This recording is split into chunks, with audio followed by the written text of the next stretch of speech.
You're listening to EPN, the ePodcast Network.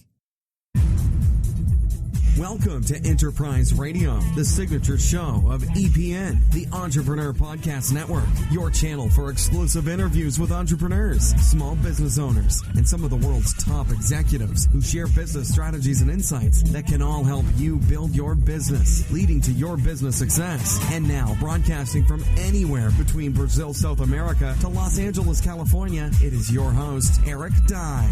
This is Eric Dye, and once again, welcome to Enterprise Radio, a part of EPN, the Entrepreneur Podcast Network. Today we are speaking with Stephen Molloy, author of How Apps Are Changing the World. He currently works for a venture capital company in Sydney, Australia, but travels and works all over the world. He believes that the rate of technology, innovation, and change that's happening right now is the greatest we've ever seen in human history. Mr. Molloy, certainly a pleasure to have you with us today on Enterprise Radio.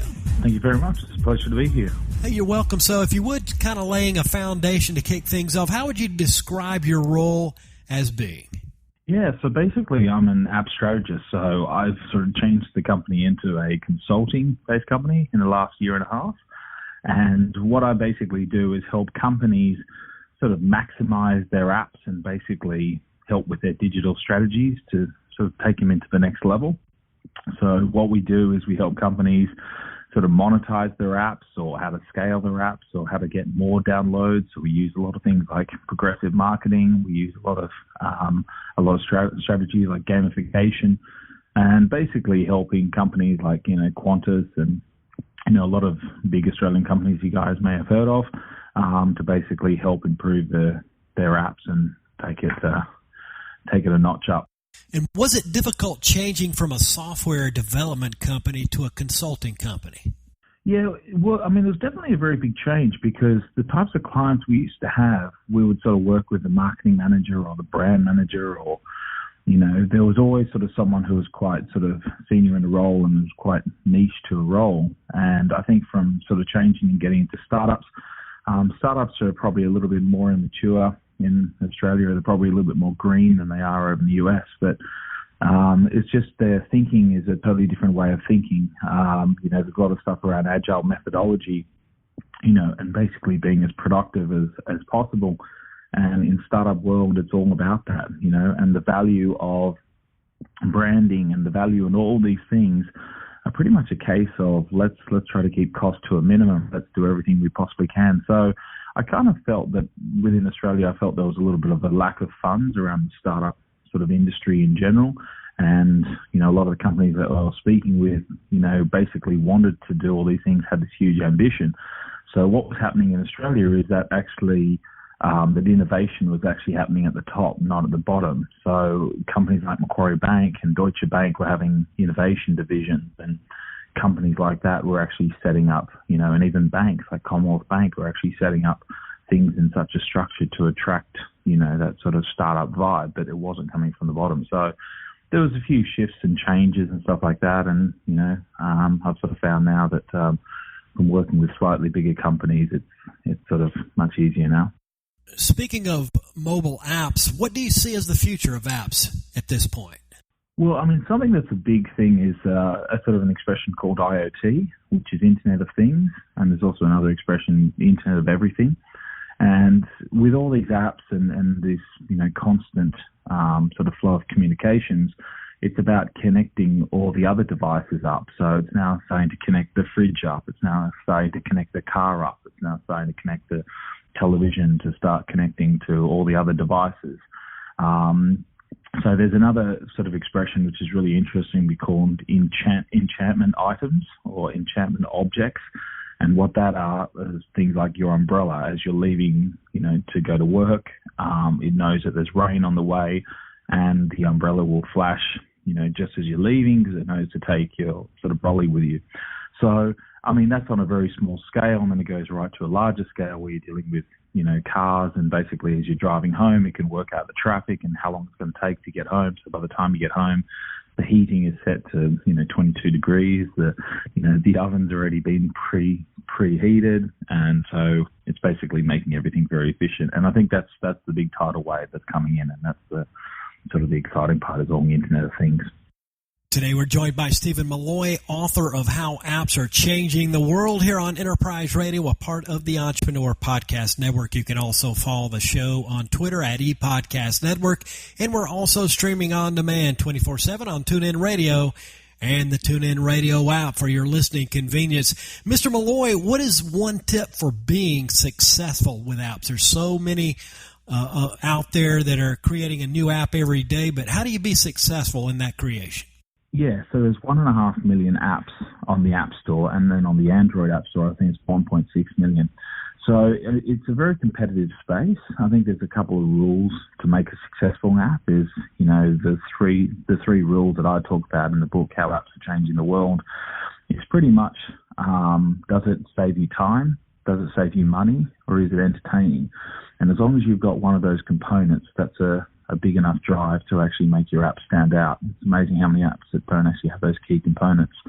I definitely think it is about taking sort of a risk and really, having a look at what's out there. I think in terms of the competitive space, I think basically what used to happen in the old generation was that if you were, Coca-Cola and you were Pepsi and you were Schweppes, you would still do quite well as Pepsi being second best, whereas I think this is highly leveraged. And it's basically a case of, it's either there's number one and there's no spot for number two. So it's highly competitive. So I kind of really think it's important to keep your app, very relevant, very up to date, constantly try to keep your user engagement up, an enormous amount, little components that, might feel that it's a bit, annoying or a little bit of a frustration, really need to be ironed out. So it's kind of not really a case of launching an app and finishing an app. It's a sort of a case of getting an app out there and then improving. So I think, it's probably the best thing is to start listening to, as many of the different comments on the App Store, start engaging with as many, sort of performance-based marketing companies as possible, and, really start getting a feel to where your edge is and what's your one thing. And basically apps are just one-trick ponies. They just do one job really well. Like a weather app is very good at just weather. It's not very good at news. It's not very good at, a sort of whole range of things, but it has to do its one problem it's solving extremely well. Certainly great advice in that regard. And lastly, any advice that you would give to someone in their 20s that has a hint of entrepreneurial spirit? Well, I think being in your 20s, I think this is probably the best time to actually take risks. Out of all the times in history, this is probably the easiest time to start up a company, to actually get a client. Like within 72 hours, you can start up a company and you can start trading with over 200 countries right now.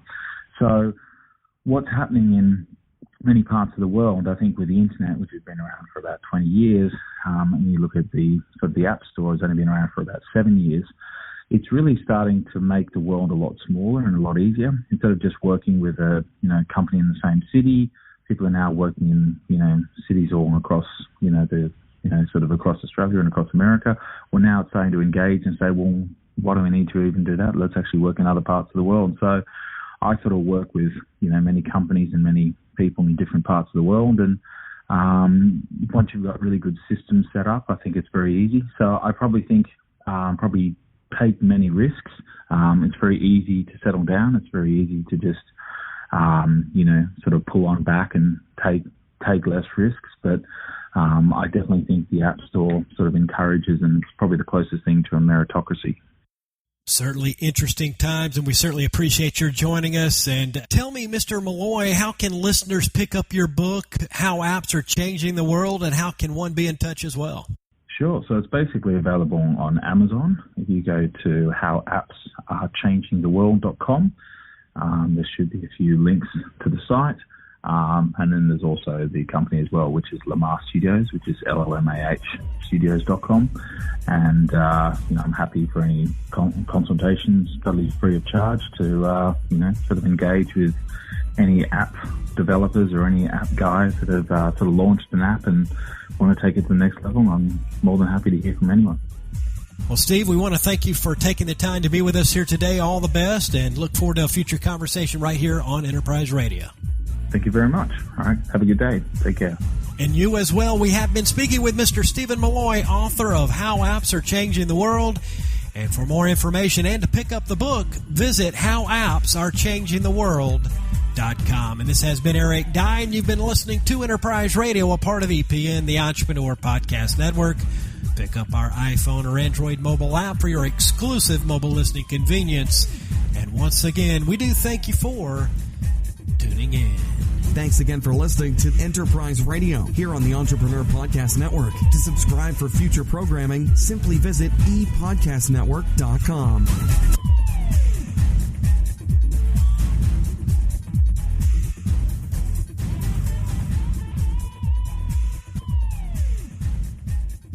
This is the ePodcast Network.